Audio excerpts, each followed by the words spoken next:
Bike டாக்ஸிகள் மீது தொடர்ந்து ஒரு விமர்சனம் எழுந்து வந்த நிலையில அதற்கு ஒரு முற்றுப்புள்ளி வைக்கும் விதமாக உயர்நீதிமன்றமே இனி பைக் டாக்ஸிகளுக்கு தடை உத்தரவு பிறப்பிச்சிருக்காங்க.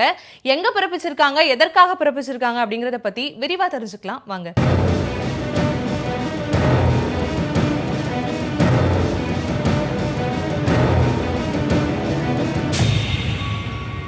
கர்நாடகாவின் உயர்நீதிமன்ற உத்தரவின்படி கர்நாடகாவில் இப்ப பைக் டாக்ஸிகளுக்கு தடை அப்படின்னு சொல்லி போக்குவரத்து அமைச்சர் ராமலிங்க ரெட்டி அதிரடியான உத்தரவு ஒண்ணு பிறப்பிச்சிருக்காரு.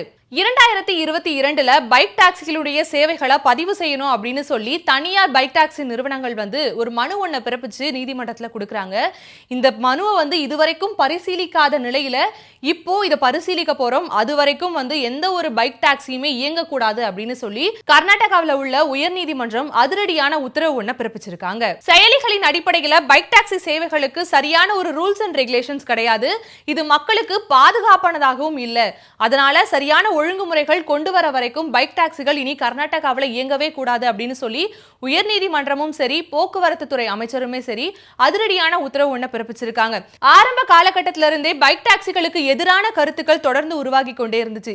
சமீபத்தில் கூட ஆட்டோ ஓட்டுநர்கள் எல்லோருமே ஒன்றிணைந்து பைக் டாக்ஸியை முழுவதுமா தடை செய்யணும் அப்படின்னு சொல்லியிருந்தாங்க.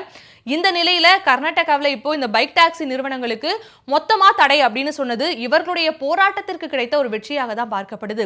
இருந்தாலும் இதே சமயங்கள்ல சாமானிய மக்கள் என்ன பண்ணுவாங்க, அவருடைய டெய்லி போக்குவரத்திற்கு நிறைய பேர் பைக் டாக்ஸியை தான் நம்பி இருக்காங்க. அந்த சமயத்துல அவர்கள் என்ன பண்ணுவாங்க அப்படிங்கிற மாதிரியான பல நெட்டிசன்கள் இப்போ அவர்களுடைய இணைய பக்கங்கள்ல கேள்விகளையும் எழுப்பி வராங்க.